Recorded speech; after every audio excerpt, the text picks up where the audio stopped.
Good morning, everyone. I hope you're staying safe, and thank you for taking the time to join us. I'll be joined by Margarita, and between us, we will run through the key highlights for the quarter and our trading performance. I'm also delighted that Vivek is here to present to you as well. He will introduce Vantage Towers, Europe's leading tower company. Let me start with the highlights for Q1. Overall, our performance in the quarter was in line with our expectations. While we have seen the direct impact of COVID-19 on our revenue, largely because of travel restrictions, we've maintained a consistent commercial performance that we've achieved through the whole of last year.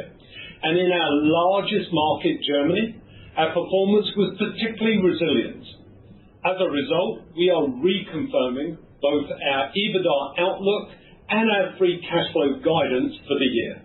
We've continued to execute at pace on our 4 key strategic priorities, which will support us in what is likely to be a tough economic environment. We've seen a further improvement in customer loyalty, with churn down a 7th consecutive quarter, and we have accelerated our digital transformation, fundamentally changing how we operate and engage with our customers. I'm also pleased with the progress we've made on further improving our asset utilization through network sharing deals and optimizing the portfolio, with our Greek Towers merger announced this week and the completion of the merger between VHA, our Australian business, with TPG in July. We are also dedicated to playing a key role in supporting society, keeping people connected and businesses functioning through our committed teams in critical network infrastructure. We've donated over 100 million euros across our markets, which includes over 1.3 million in donations from our employees to local charities. Just as we were there for the emergency response phase, we will continue to support Europe's economic and social recovery in the next phase. As a result, we've evolved our 5-point plan and identified key areas where Vodafone can clearly prioritise and support government's digital agenda. We are working closely with policymakers on this shared ambition. I'm delighted to announce the launch of Vantage Towers today. A year ago, I set out a 3-phase plan for our tower assets. Firstly, to generate industrial synergies from network sharing. Secondly, to facilitate operational synergies and improve asset utilization by establishing a dedicated towers management team. And finally, to realise value for our shareholders through targeted portfolio action. While there is still work to do on the proposed capital structure, which we will update you on in due course, the IPO of Vantage Towers is firmly on track for early 2021. Vivek will take you through the significant progress we've made to date, provide a financial overview, and update you on the IPO timetable. Now looking at our overall commercial performance, which in Q1 has been good, with further consistency of execution. This is reflected in our improved rates of customer loyalty, which churned down year over year for a 7th consecutive quarter in Europe.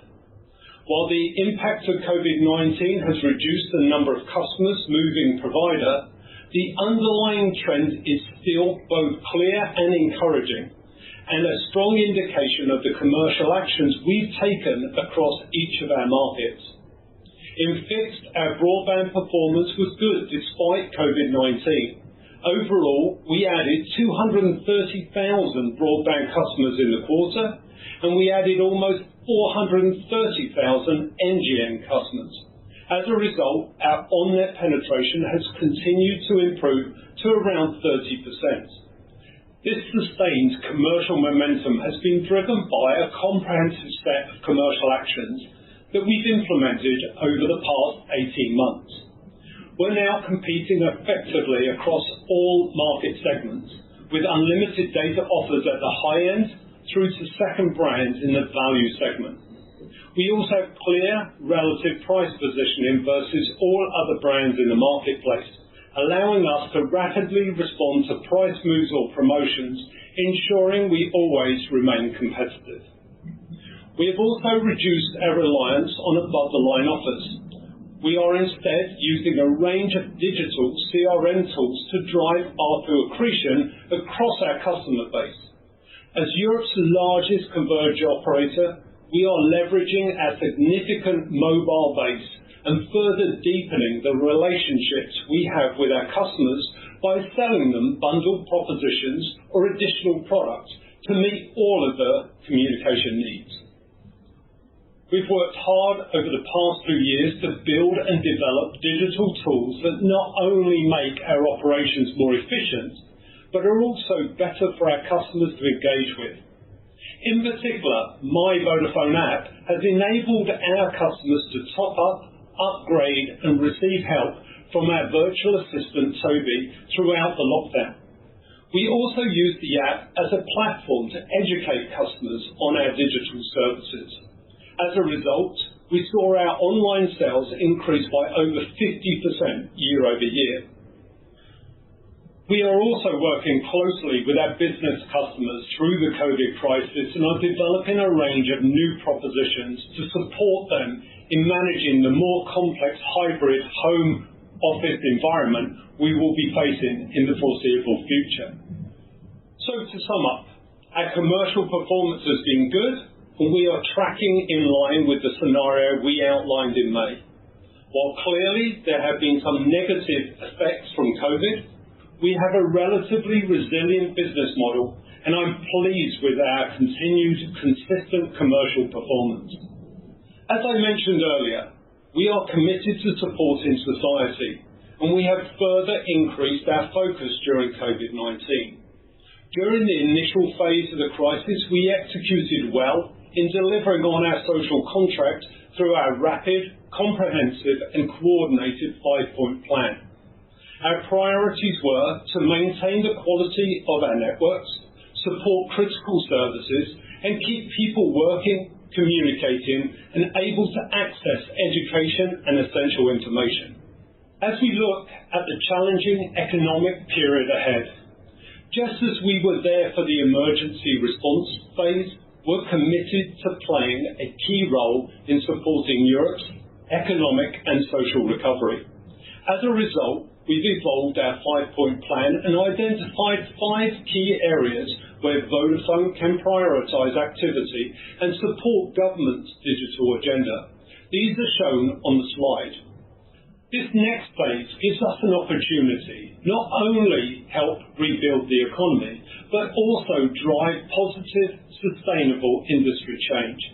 We need to be bolder and set our goals higher with a more comprehensive agenda to support society's recovery and resilience in the future.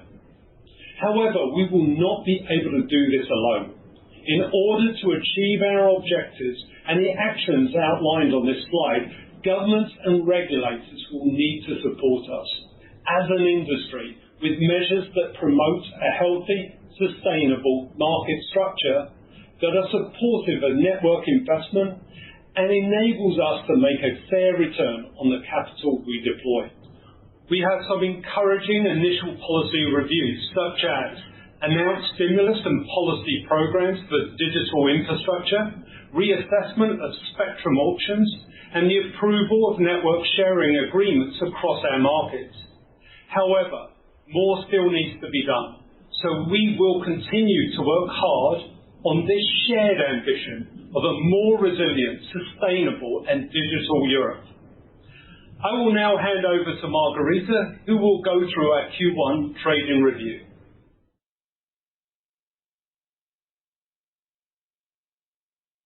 Thank you, Nick, and good morning, everyone. I will start by summarizing our overall service revenue performance on slide 8, before then highlighting the impacts of COVID-19 and the performance of each of our major markets, with a particular focus on our largest market, Germany. As Nick has already mentioned, we have delivered a good commercial performance during lockdowns, and our service revenue performance in Q1 was in line with our expectations.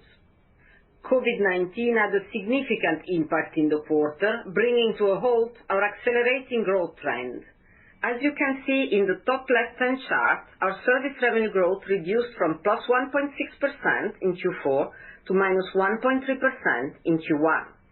While we experienced similar COVID-19 dynamics across all of our markets, the impact on service revenues varied depending on local conditions.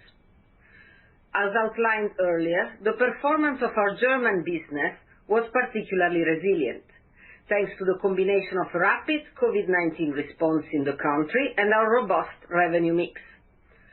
Across the rest of Europe, particularly Southern Europe, the drag from roaming and visitors was more material, and the net impact of other lockdown effects was clearly negative. Within Africa, higher usage in South Africa was offset by macro pressures and free M-Pesa transfers in Vodafone international markets. Taking these trends into account, we are reconfirming our flat to slightly down EBITDA outlook for FY21, and we remain on track to deliver our guidance of at least 5 billion of free cash flow pre-spectrum. Before discussing the performance of our markets in more detail, I think that for this quarter, it is worth taking a look at the overall trend first. You can analyze this in a number of ways, but for simplicity, I have broken the revenue growth step down into three broad categories: roaming and visitors, business, and other. As you can see on the chart, directly observable lockdown impacts dominate each category, but I will also highlight more marginal movements due to factors unrelated to COVID-19. Starting first with roaming and visitors. During Q1, we experienced an around 70% fall in roaming revenue, and in some markets we also saw a significant reduction in prepaid SIM sales to tourists and migrant workers. As lockdown measures have now eased, we are starting to see an improvement in intra-Europe roaming, albeit it still remains significantly below prior year levels. However, non-EU roaming, which is the key driver of our roaming margins, remains subdued, and given the degree of travel restrictions, we don't expect a recovery in the near term. Due to the seasonality of traffic over the peak summer holiday period, we also expect that the drag from roaming on our overall revenue performance will further increase in Q2.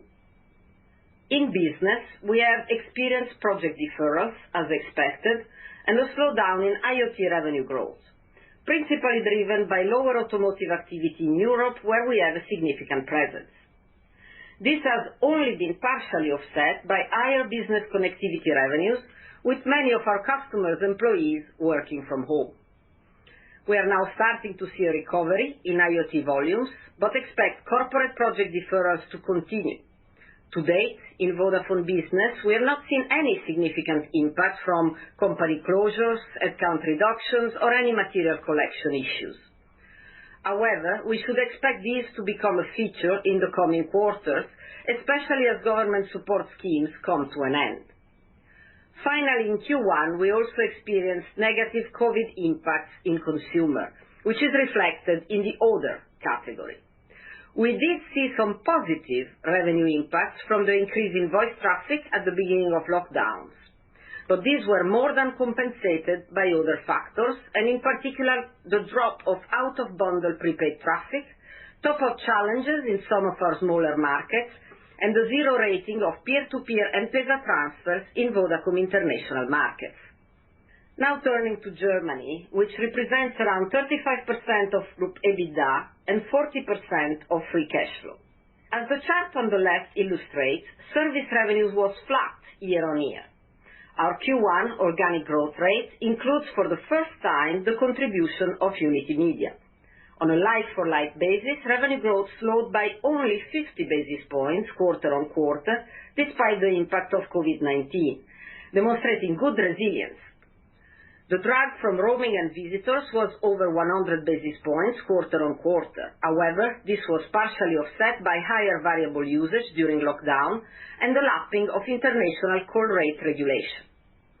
Excluding the ongoing drag from wholesale, retail revenues grew by 0.4% and fixed service revenue remained stable at 2.4%.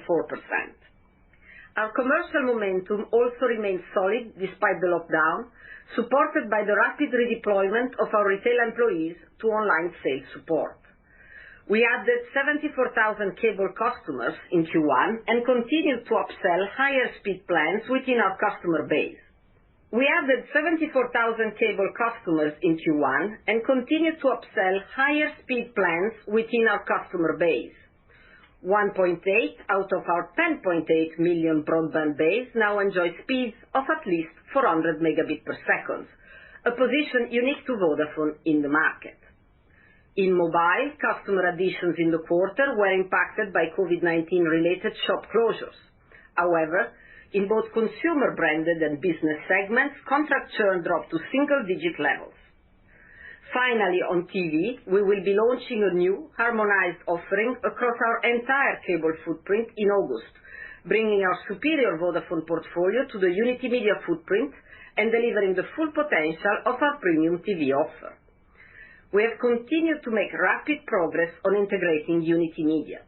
We now offer gigabit speeds to nearly 20 million households and are also completing the organizational integration, having reached agreements with the work councils in June. Overall, we remain on track against our synergy targets. Now turning to our other markets in Europe and Africa. First, Italy. Service revenue declined by 6.5% in Q1, a slowdown of 2.8 percentage points quarter-on-quarter. This deterioration was entirely COVID-19 related, with the drag from roaming and visitors being around 2.5 percentage points due to Italy's greater exposure to travel. Our commercial performance remains solid. In fixed, we continue to gain market share, adding 45,000 broadband customers. And in mobile, we delivered net neutral ports despite the fact that competition in the market remained challenging, with mobile number portability volumes in June returning broadly to pre-COVID levels. Throughout the crisis, we have leveraged our popular app to direct customers towards digital channels. And this, for example, has supported an increase in the proportion of top-ups carried out digitally to over 60%. Looking forward to Q2, we expect further pressure on service revenue, as we lap price actions taken in the prior year, and the drag from roaming increases during the summer holiday period. In the UK, service revenue declined by 1.9% compared to plus 1.2% in Q4. Again, the quarterly slowdown was COVID-19 related, reflecting lower roaming combined with a decline in business revenue due to project delays and IoT.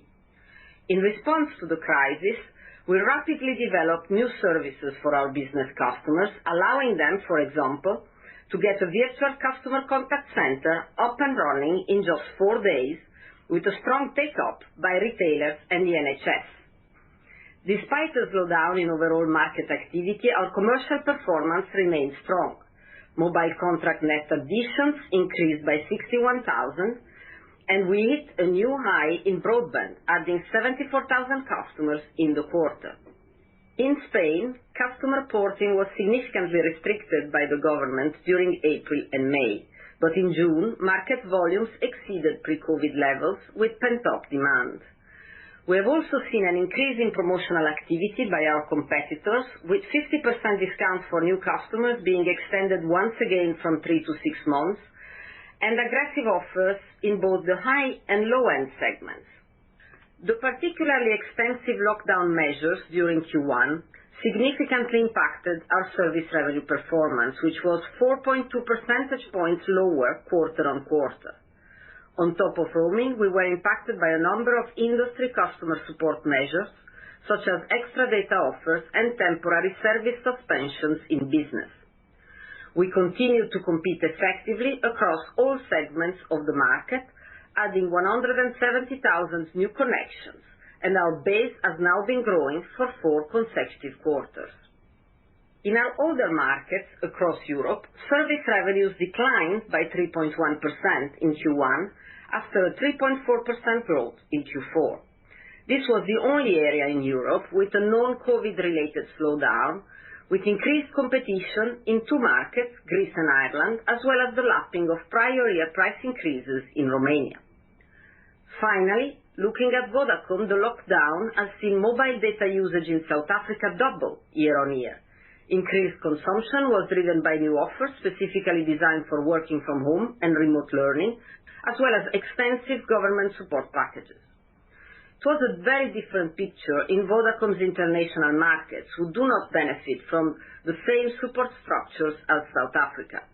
There, we saw increased macroeconomic pressures and drags from the zero rating of peer-to-peer M-Pesa transfers and from the recent implementation of government SIM registration requirements in Tanzania.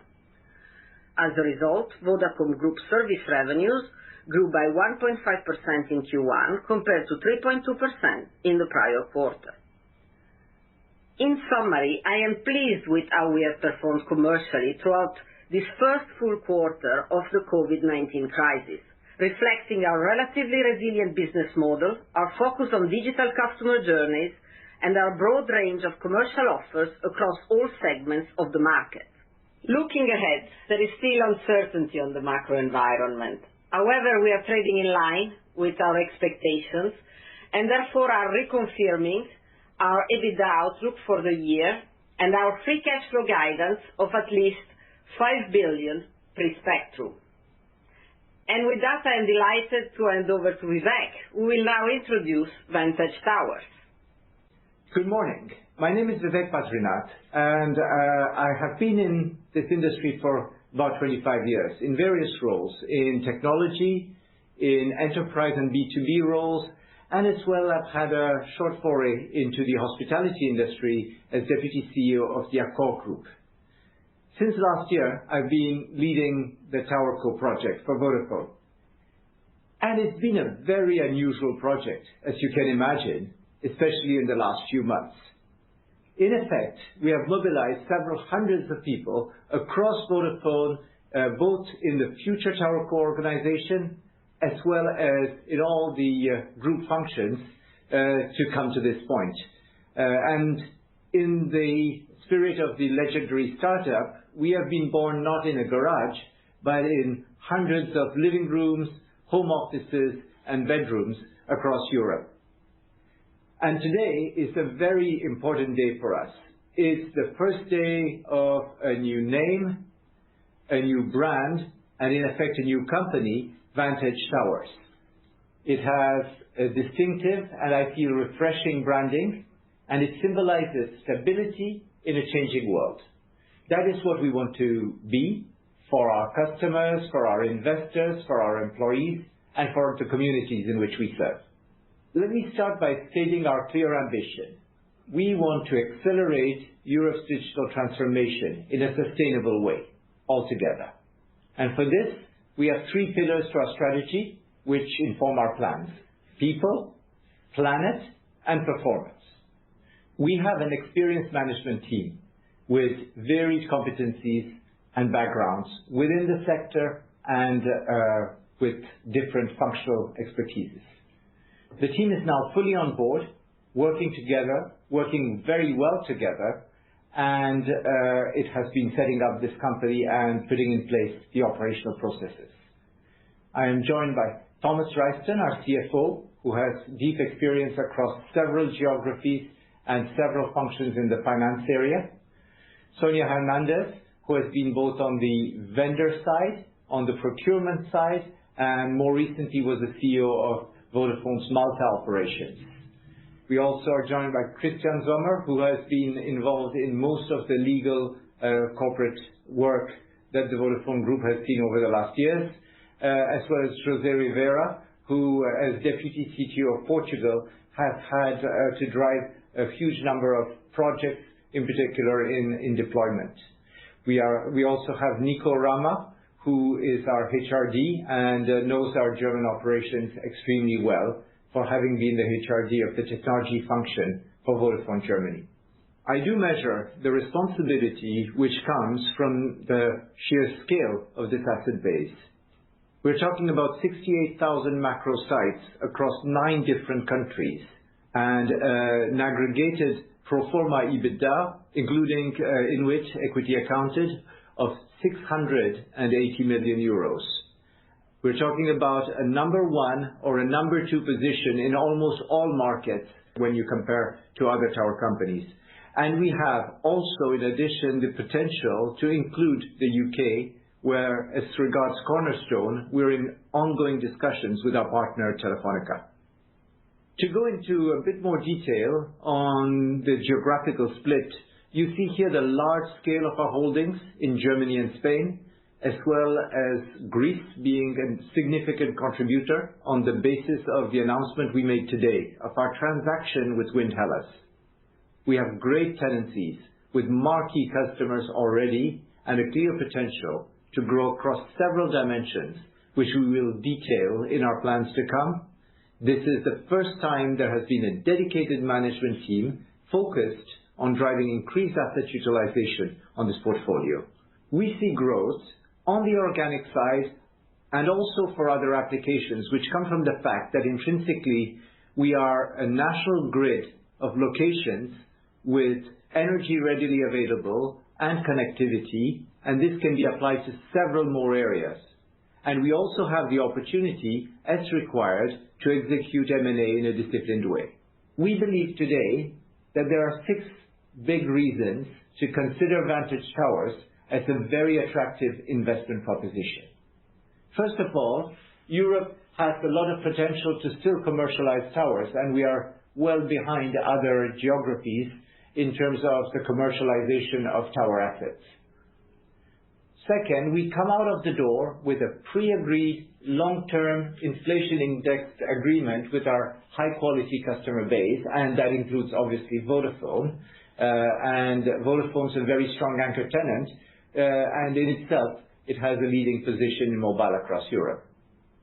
Third, we have already in 5 of our markets long-term sharing agreements with at least 2 operators, which means, in essence, that our infrastructure is a significant part of the core grid for 2 of the major players in those markets. This increases the resilience of our revenue flows. Fourth, we understand this business well, and we are confident that we will deliver strong EBITDA levels, powerful cash conversion, and it is a predictable returns proposition. Fifth, we do have a real intent to leverage the growth potential, and we're focused on it. There's a clear site growth that is needed due to the coverage requirements that have been either imposed or chosen by the operators, and also with the pattern of spectrum awards that are emerging in Europe to prepare for 5G. And these, over both the short and the long term, will generate the need for coverage. We also identify and work on adjacent services as well as best practice sharing, industrialization of our methods and processes to generate efficiencies within the operations. Also, as mentioned, we are open to disciplined M&A with a focus on return. And fifth, finally, we believe that what we are building is essential for a connected future. We believe that it enables operators to operate more efficiently to deliver their services to their customers at a lower cost with good performance. We also believe that the way we will operate will allow us to minimize the environmental impact of our business. I'm delighted to confirm that today we have announced a very important transaction in this respect, creating our 3rd largest tower co within Vantage Towers with a combination of Vodafone Greece and Wind Hellas' assets. The combined entity will be the leading tower co in Greece. It represents 5,200 sites with a 1.6 tenancy ratio at start and already holds 500 commitments for build-to-suit sites. The MSAs are pre-agreed and they are CPI linked as well. This represents another 55 million euros EBITDA for Vantage Towers pro forma 20. So in summary, we present the pro forma financials of Vantage Towers today, and for financial year 20, they would have read as follows. The revenue would be 950 million euros. The adjusted EBITDA would be 810 million euros. The adjusted EBITDA reaches 523 million euros. And the adjusted operating free cash flow, taking out the maintenance capex, as is customary for such assets, is 494 million euros. At EBITDA level, you should also add Inuit for 157 million euros, which means a equity accounted EBITDA of 680 million euros. In addition, we could consider, if we reach an agreement with our partner, CTIL's EBITDA for 50 to 70 million euros approximately. And you can also see on this slide the breakdown by geography. Looking now at the next steps of our journey, we approach them with great confidence because the preparation work is progressing well. We've hit all our milestones so far, in spite of all the circumstances, and we continue to move at pace. Our next date together will be a November disclosure of our pro forma H1 financial year 21 results, and that will give us an opportunity to update you in more detail on our progress ahead of an IPO, which we intend to position in the early 21. We're planning for prime standard listing in Frankfurt. As the largest proportion of our business is in Germany, it makes sense to incorporate the company in Düsseldorf and to list in Frankfurt. Our shareholder Vodafone has stated its intent to retain majority ownership. We will, of course, ensure a strong and balanced governance. And if I may refer to Vodafone's track record in JVs, such as Vodacom and others, the mechanisms will be fully in place to provide a respectful and equitable treatment of all shareholders. This will be a two-tier structure with a management board and a supervisory board chaired by an independent chairperson. I would just like to conclude my presentation by stating how exciting I find this project. It has a lot of skill, and at the same time it draws on our agility as we set up a new business, which is very meaningful for the future of our sector in Europe, and it aims to create value in a sustainable way for all our stakeholders. Thank you very much. Thank you, Vivek. A year on from our first announcement, it is great to be able to celebrate the official launch of Vantage Towers today. And I look forward to realizing with you and your team the opportunities to drive growth, efficiencies, and unlock significant value for shareholders through the IPO in early 2021 and beyond. So to conclude, Q1 was another quarter of good commercial momentum despite the majority of our markets being in lockdown for most of the quarter. This clearly highlights the relative resilience of our operating model and improving customer loyalty. Overall, the impact of COVID-19 has been in line with our expectations so far. Our commercial performance has been good. We are reconfirming our EBITDA outlook and our free cash flow guidance remains unchanged. And finally, we aim to play a key role in the economic recovery whilst also shaping a more resilient, sustainable, inclusive telecom sector, building back better, such as our announcement last week to have our entire Europe network powered by renewable electricity by July next year. We look forward to working with policymakers to accelerate the digital agenda, while also positioning Vodafone to emerge even stronger and play an ever more critical role in enabling the digital society. Thank you, and I look forward to speaking to you all soon. Good morning, everyone, and thank you for joining us. I'm with Margherita. We are finally back in the office. And on a phased basis, and also Vivek has joined us from a different location. So look, we're looking forward to your questions, and maybe we could have the first person. Thank you, Nick. The first question comes from Georgios from Citigroup. Georgios, your line is now open. Yes, good morning, and thank you for taking my questions. I wanted to start maybe with two questions related with the Chinese vendors. I'm going to just stop a second. I should have said, really, we need to be on one question. I'll allow this too, but if we could just do everyone at one so we could get through as many as possible. Very clear, and it will be on one topic, and the topic is the Chinese vendors.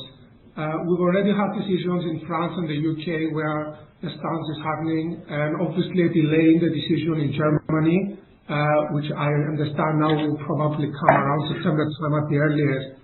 So I wanted to ask you, from your perspective, whether that changes any of your planning or your expectations whether the time frames allowed are long enough, and also in general whether even without formal bans, whether that changes some of your planning. And linked to that, obviously there is the IPO process going on for the tower company. Does that change at all your thoughts around active sharing in Germany, in the sense that you could share perhaps the cost and processes of replacement with some other player, if that would be the case? Thank you. Yeah, so look, I'd probably start with sort of, if I stand back on the Huawei situation, my view is the UK decision was unique to the UK because of its sort of geopolitical position, being a member of Five Eyes, its relationship with the US, etc., the current political, let's say, environment. I do not see it as a automatic translation or simple translation across to Europe. In Europe, each of the member states are currently going through a process on the European 5G toolkit. They're then submitting those plans back to the European Commission. So they were supposed to have done that by now. A lot of them have been delayed just because of COVID. So those plans are being submitted. Then what's happening is, by the fall, the European Commission will then come out, having seen the plans, with a 5G European certification process. I think importantly, within the toolkit, they made a distinction between the core and radio, saying radio was less sensitive. As you know, we already made the decision to replace Huawei in the core across Europe over the next 4 to 5 years at a cost of 200 million euros. If I go down to the radio, our stance is always that we want to have vendor diversity. So we're operating with the 3 major vendors today, Ericsson, Nokia and Huawei, across Europe. What we're saying is we want more diversity, and also we want vendor balancing. So we want to ensure that there is a degree of balancing, because what European countries are really focused on is resilience of the network infrastructure, and therefore to not rely on any one vendor. Then the other aspect is Open RAN and getting Open RAN up and running. We think we'll have a rural Open RAN ready for 2021, and we're looking to an urban, which is a more complex execution, 2022. But we need governments and we need operators to scale this to improve functionality and efficiency going forward.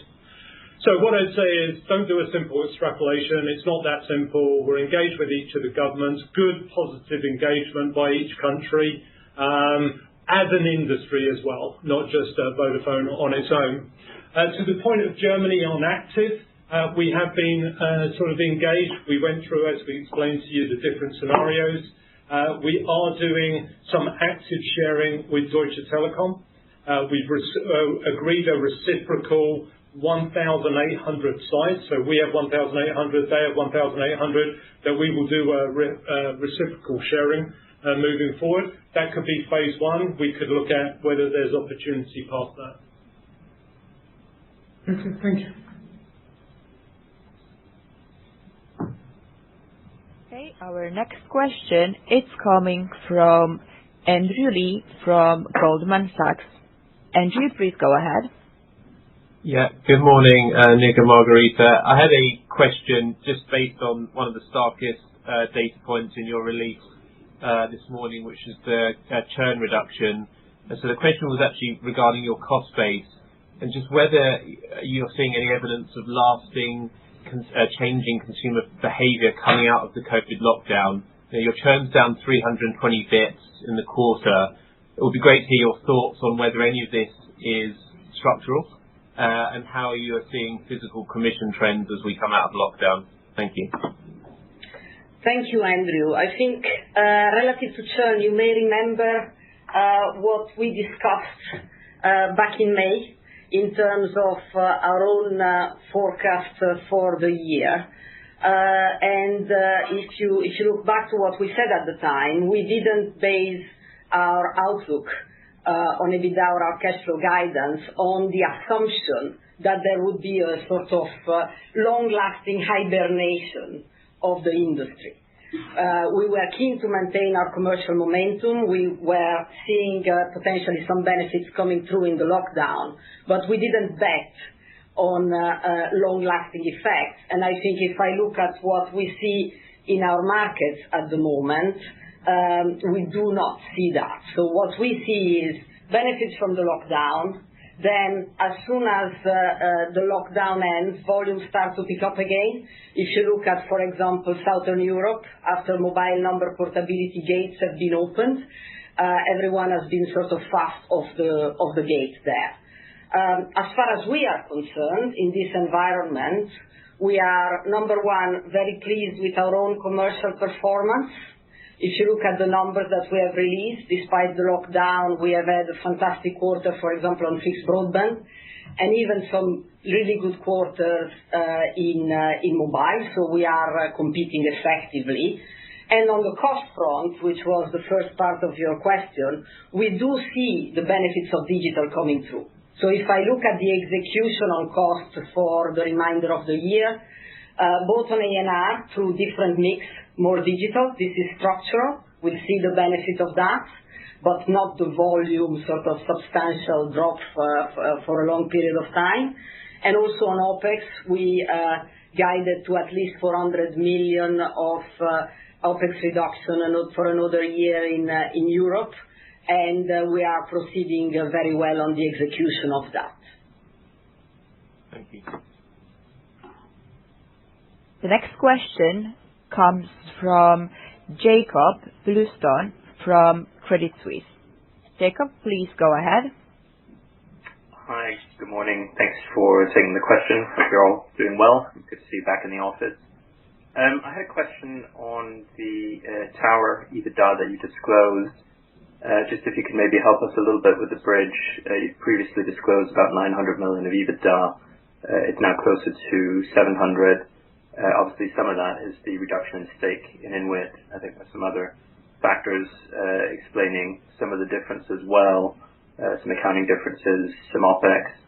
But can you maybe just sort of help us understand what is it that's changed, and where is any sort of incremental OPEX coming from? So just helping us bridge the previous tower EBITDA with what you disclosed today. Thank you. Sure, Jacob. Very important bridge today, so let me sort of take it step by step. In our release, we have communicated 680 million of EBITDA on a proportionate basis for our towers as it stands now. As you know, we intend to contribute our stake into CTIL, our UK JV, into the perimeter. And once you do that, you get to call it 750 million. So you are left with a gap versus the 900 million we talked about previously of around 150 million. And this gap is split quite precisely into two parts. The first one is our monetization of Inwit, which, as you know, since we discussed towers for the first time, we have progressed at pace. And I think we have already delivered at quite an attractive valuation. So then you are left with a residual, call it 80 million for scale, so under 10% of what was the original 900 million, which is the result of the fact that at the time when we first set out on this project, effectively we tried to size it on the basis of what were publicly available data, whatever was out there in terms of prevalent anchor tenant rates in our markets.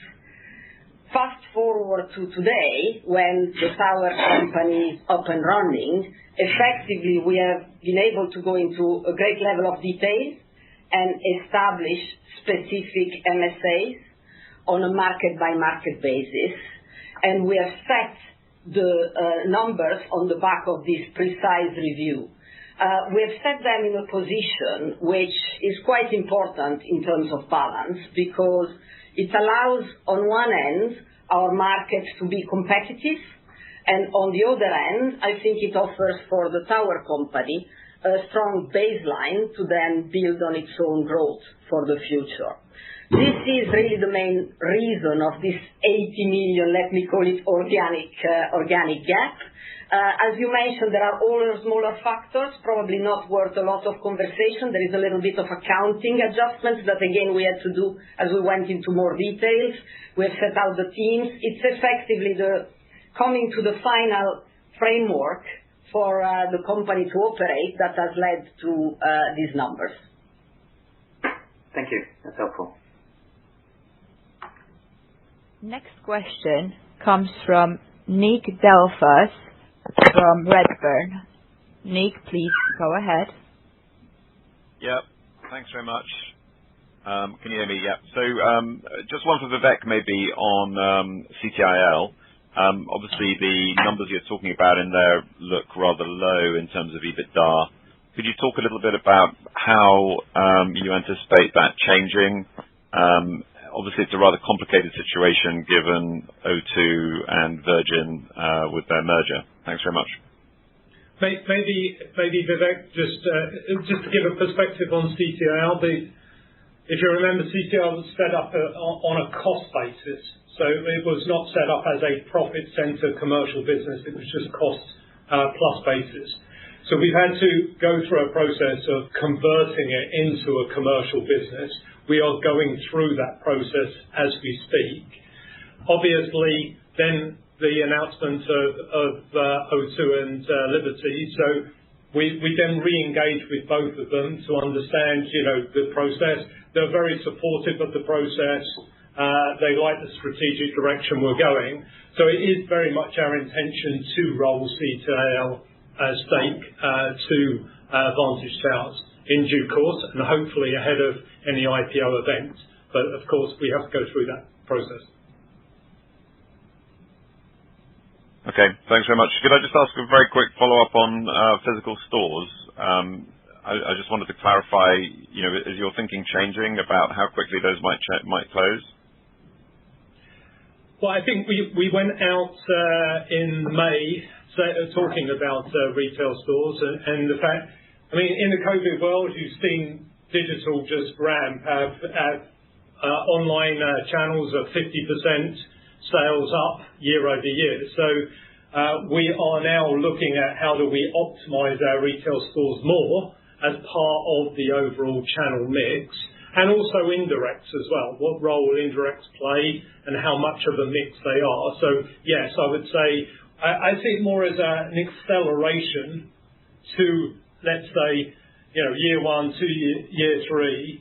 How are we advancing that estate to the target operating model? COVID really gave us the opportunity to make a step change from that perspective. If you look at the sales numbers in the quarter, which, as I was saying before, have remained strong. They've remained strong with a 50% increase in volumes on our digital channels across Europe. So quite a big difference. And we have taken the opportunity also to stay close to our customers through the pandemic with campaigns and what I would call as education tutorials on how to access digital. And we believe that some of these changes will actually be long-lasting, which is why I was saying earlier to Andrew, I think the channel mix is definitely a long-lasting opportunity. Okay, thanks very much. The next question comes from Akhil Dattani from JP Morgan. Akhil, please go ahead. Yeah, hi, good morning. Thanks for taking the question. Just to follow up on the revenue performance and outlook. I guess, firstly, on Italy and Spain, there's some pretty good commercial trends in the quarter. Just keen to understand how much of that is a function of COVID and lower activity during the period, and how much do you think is structural and we can extrapolate? And then I guess linked to that, Margherita, you talked about the 3 buckets of COVID impacts on revenues between roaming, B2B and other.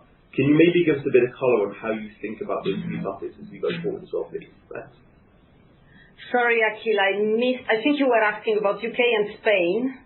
Yeah, and then the roaming, business. How do you think about those 3 buckets that you've got on your slide? Yes, in terms of those 3 buckets. And then the other bit was just I was saying your commercial trends in Spain and Italy have improved a lot this quarter.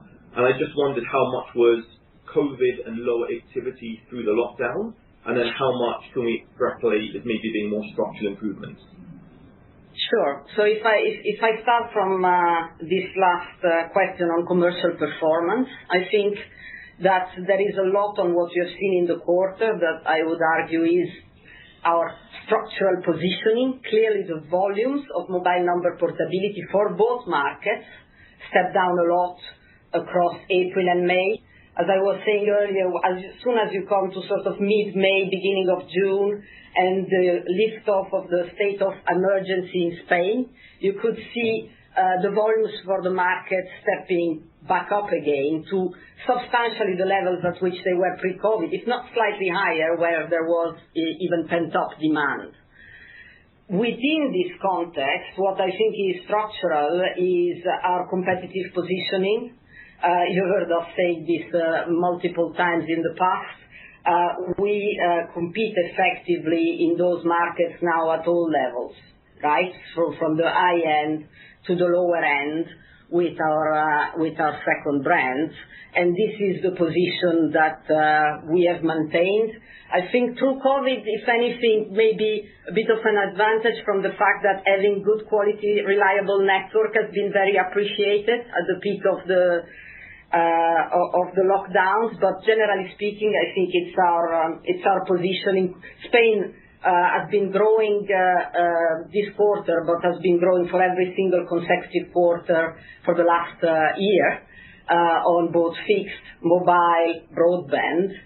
And in Italy, we already guided towards a more neutral mobile number portability numbers as soon as we left the price increases of 6 months ago. So that's effectively what you see there. In terms of then the revenue blocks, so taking those maybe also in turn, starting from roaming. Roaming, we have seen some recovery in the volumes starting, I would say, June. However, it's intra-European roaming volumes that are catching up because travel restriction on long haul largely remain. And therefore, we see the roaming drag on our revenues, which, as I would say, as expected, to increase further in the coming quarter because we are going towards the peak summer holiday period. I think over time, as travel restriction lift on the out of Europe, we will see there some recovery, and of course, at some point, roaming will become again a growth driver. In enterprise, the second area impacted, we called out projects being suspended or delayed, and a bit of weakness in IoT because we are very strong in automotive and there was less car circulation, car sales and the like. This is actually now starting to recover. We didn't see significant impact from macro yet on Vodafone Business, probably because the government initiatives have shielded our customers from taking maybe difficult decisions there. So I think as we move throughout the year, we may see some of that catching up. In the other, you have a mixed bag of things. Some positive traffic during lockdown, particularly in South Africa and Germany, more than offset by some weakness in areas such as prepaid in the smaller markets or M-Pesa in our international markets in Africa, where the feed-in fees were zero rated. Overall, I would say, if you step back from all these puts and takes, but as you heard, very much the net impact of COVID in line with what our expectations for the quarter were, and indeed still very much in line with our expectations for the rest of the year, which is why you have heard us reiterating both our EBITDA outlook and our free cash flow guidance. Thanks. Next question comes from Maurice Patrick from Barclays. Your line is now unmuted. Hi guys, yes, Maurice here. Just a question from me on Vantage, please. Many tower companies are looking at offering additional services beyond just passive access. Backhaul services, small cells, distributed antennas, even as far as facilitating edge computing and data centers even. Are these in scope for Vodafone and for Vantage going forward? Take backhaul, for example. Does Vantage intend to offer backhaul services? Does it currently offer backhaul service to Vodafone, or will Vodafone control those? Thank you. Well, Vivek, why don't you give a summary? Thanks for the question, Maurice. Good to hear you. All of the above are in our intent. Services for non-mobile operators, public safety, distributed antenna systems, and probably with a longer time span, mobile edge computing, as it's unlikely to be widespread to the geographic extent of a towerco in the initial phases, but definitely on the plan. As regards fiber, it's obviously a need for all the customers of the towerco, so having the ability to offer fiber is a necessity. If you pass the problem, you have sites where Vodafone has fiber, and there's no, when there is a wholesale offer in the market, the ability to provide this on a wholesale basis is something that we would obviously do. And then we will expect more and more fiberization of these sites. As you move towards 5G, you're going to need more bandwidth. The operators are going to require an increased fiberization of the sites. We do see that there is a lot of scope for increasing the fiberization across some of our geographies, so we'll be definitely looking into that. Great, thank you. The next question comes from Emmett Kelly from Morgan Stanley. Emmett, please go ahead. Yes. Hi, and good morning, everybody. So the one question from my side. So in the press release, you have called for a new deal with regulators and governments, which will, you say, allow you to invest more and also to make higher returns. Can you maybe say a few words, Nick, about how you would like to see that new deal manifest itself? Is it through a change in competition law? Is it changes in regulation, or maybe changes in the likes of net neutrality? Thank you. Morning. I sort of highlighted in the presentation on the far right of this slide around the social contract. I itemized about 6 or 7 policy areas we want to influence, because I want to make it clear, social contract is a contract, i.e. a two-way flow. And so we're saying we understand what you want to achieve as a government. You want connectivity, you want next generation connectivity, 5G, etc. You want digitization, you want to create jobs. We want to do all of that too, but what we need is the right framework to be successful as an industry and improve our returns, because our returns are at an unacceptable level. And I spent a lot of time highlighting that, and of course we added it to our recent results to amplify the publication of the return on capital.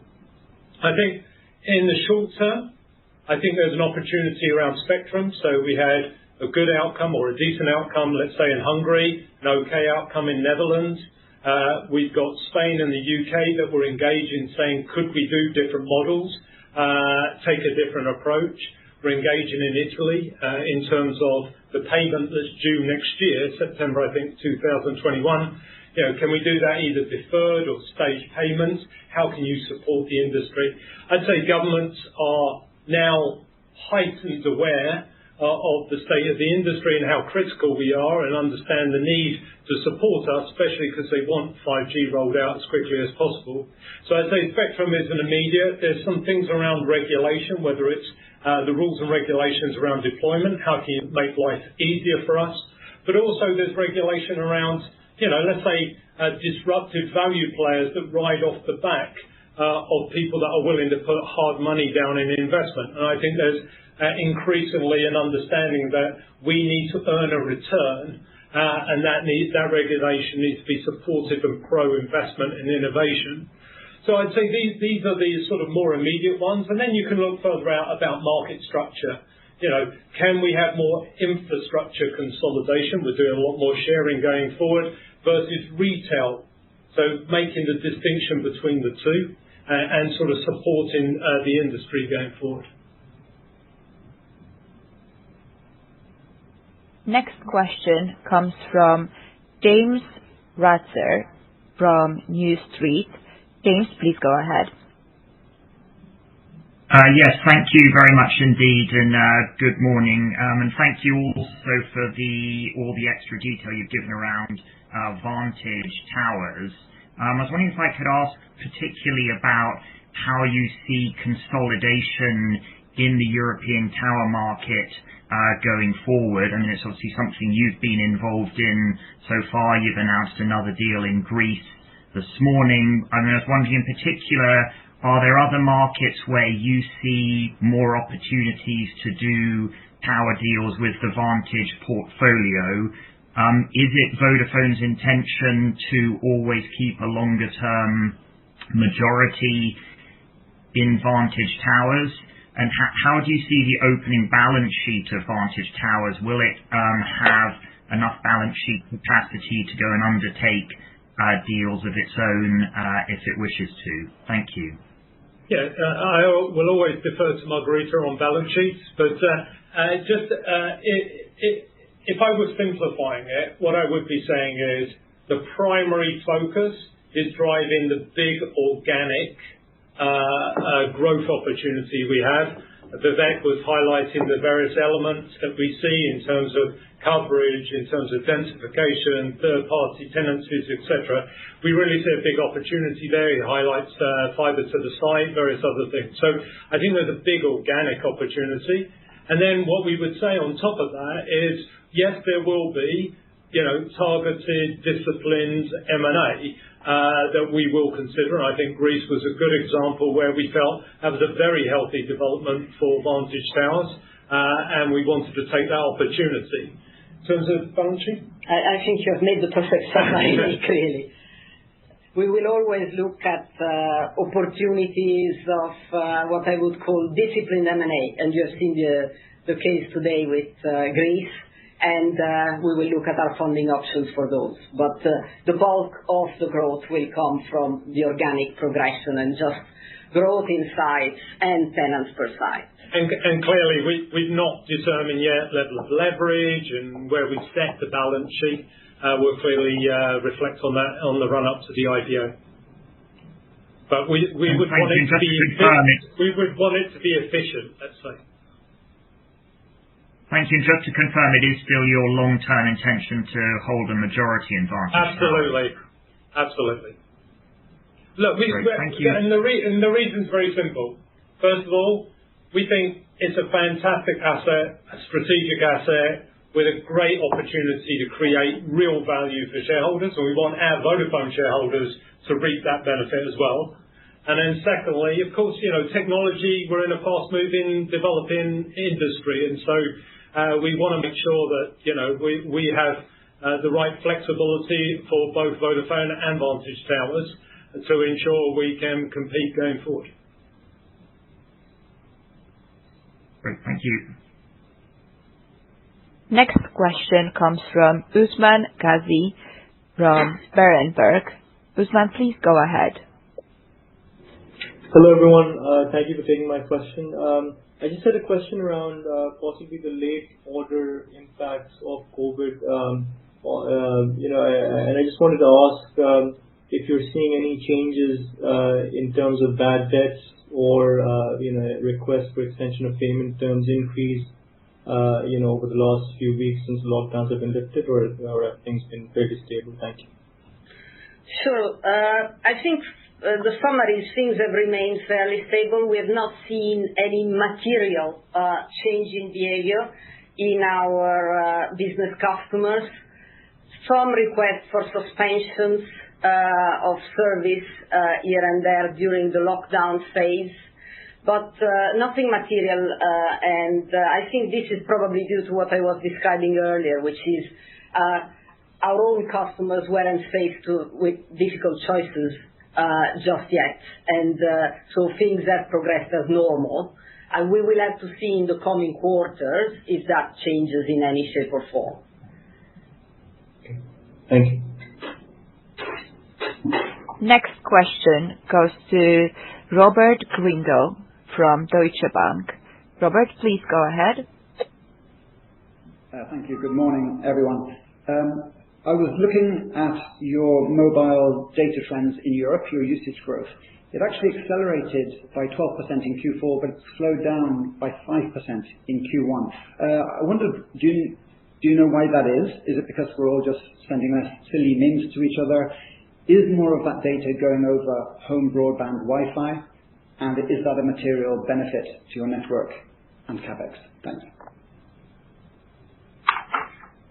I'm actually caught off guard on this one because we would need to sort of look back into the details with IR. I was looking at the trend of traffic through the lockdowns linked to revenues, and frankly, I was going to say we have seen the increase that we had originally sort of lasting all the way to the month of June.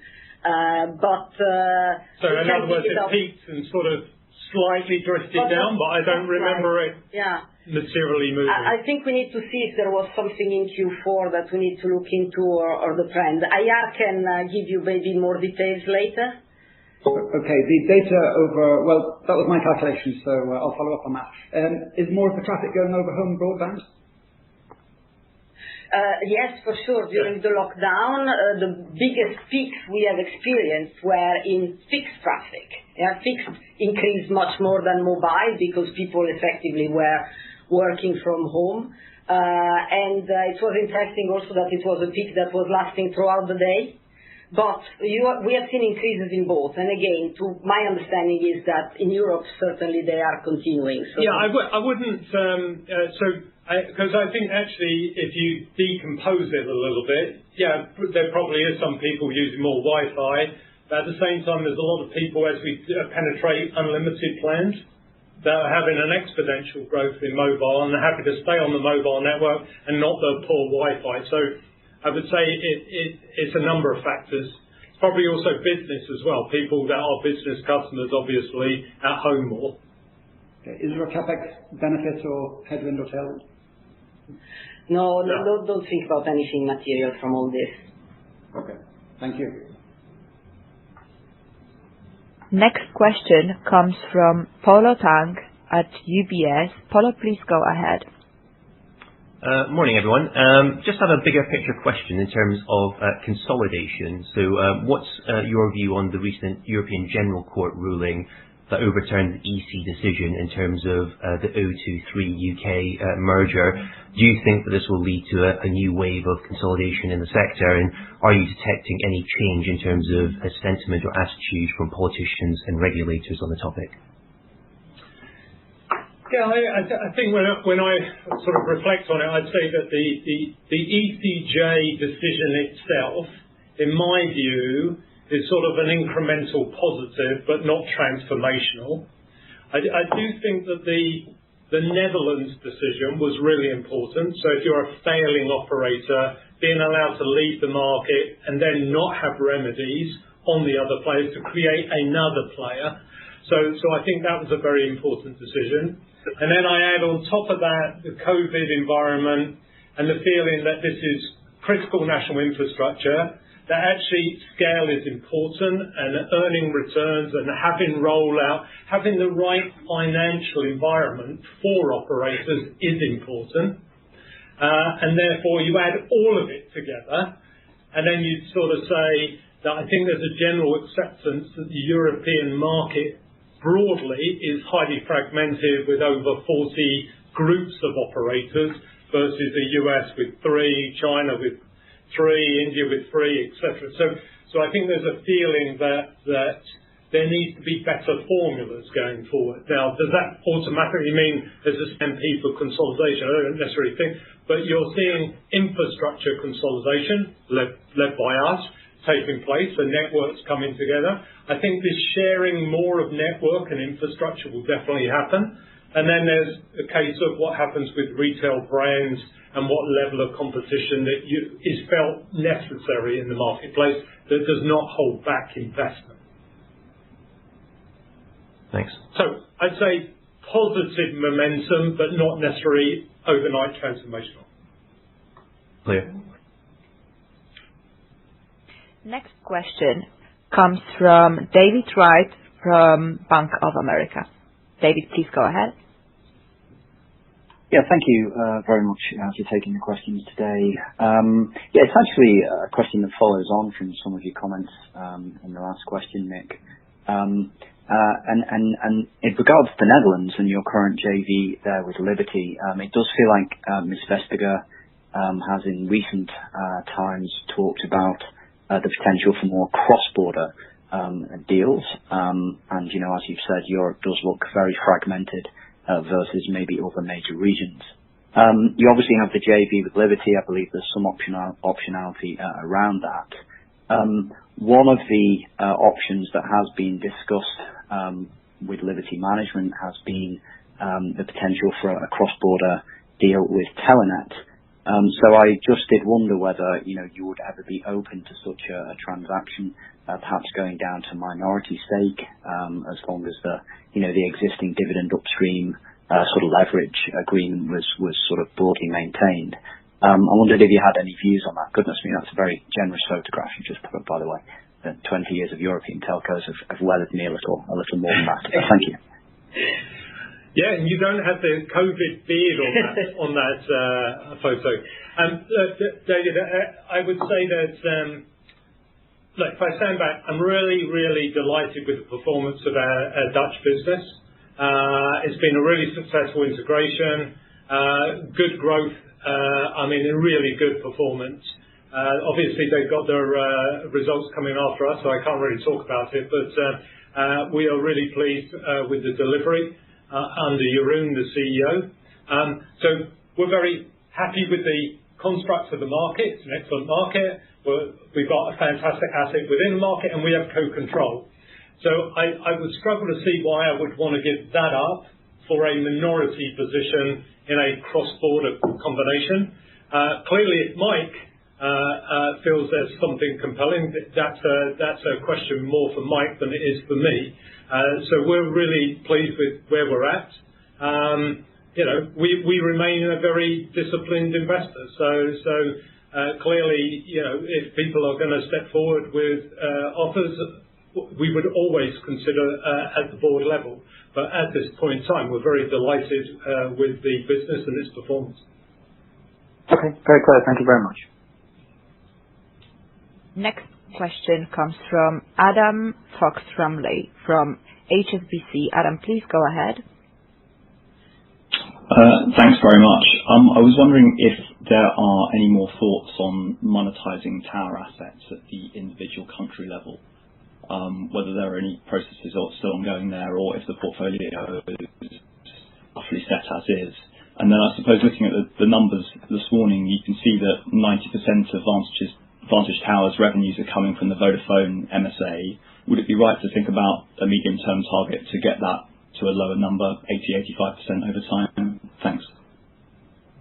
So I'll let Vivek talk about the second part of the question. In terms of monetization, really the only one that could potentially be is the UK. Do we monetize that?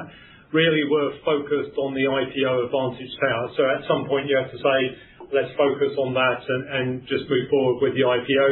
So that would be a determination that we might make. So it's the only one. Vivek? Yes. On the second point, yes, we start with a high percentage of our revenues coming in from Vodafone, and that provides the stability with a pre-agreed MSA. So it gives the certainty on a good level of certainty on those revenues. But of course, the management team will be focused on developing other sources of revenue. We haven't put out the targets in this area yet. We're analyzing the market. We're having a dialogue already with several of the operators in the different countries to look at the potential for growth. But the clear focus, which will also be translated in the way we drive the company and and set its targets will be the development of revenue sources other than Vodafone. So very clear. No number yet. Our last question for today comes from Sam McHugh from Exane. Sam, please go ahead. Thank you very much. It's one on the perimeter advantage, if I can, and apologies, it's slightly old-started. If I look at previous slides on towers, I did notice that the number of sites you've got in different places has changed slightly. I wondered if it's because you're maybe not putting all your towers in Vantage, or maybe it's just because you've made a clearer distinction between kind of owned and rented. And then also Vantage has agreed a BTS agreement with the operator in Greece. And I think you'd highlighted 150, 200 million of kind of growth CapEx Vantage. Is that still the kind of right number when we think about what they could do? And then just to follow up on Maurice's question earlier about small cells and fiber, are there any actually being put in, or does Vodafone Group really not have a material amount of these today? Thanks very much. Vivek, do you want to? Yes. So on the number of towers, there would be the adjustment for the fact that in the scope you would now have the towers coming in from Wind Hellas. So I mean that would be one of the reasons for the fluctuation, but that was not in initial in previous versions. That might be one of the reasons you see the discrepancy. And yes, we have been going through a very detailed inventory of the assets in every country to ensure that we've got the right number. So this would be the number that we came out with today is our pro forma end of financial year 20 entry position on the perimeter that we've disclosed. The other question was on fiber. We are not putting in the basket any fiber assets per se.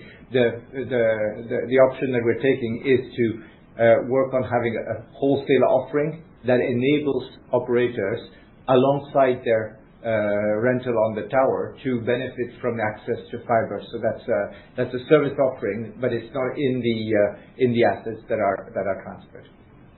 And that's the option we've taken for now.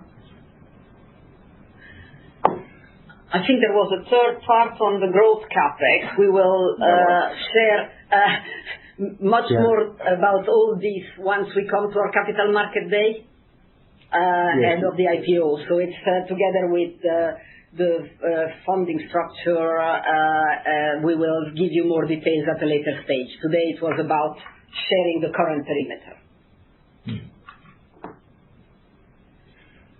Look, and on that, I'd like to thank you all for joining us. As you can see, we've been very busy, burning a lot of hours.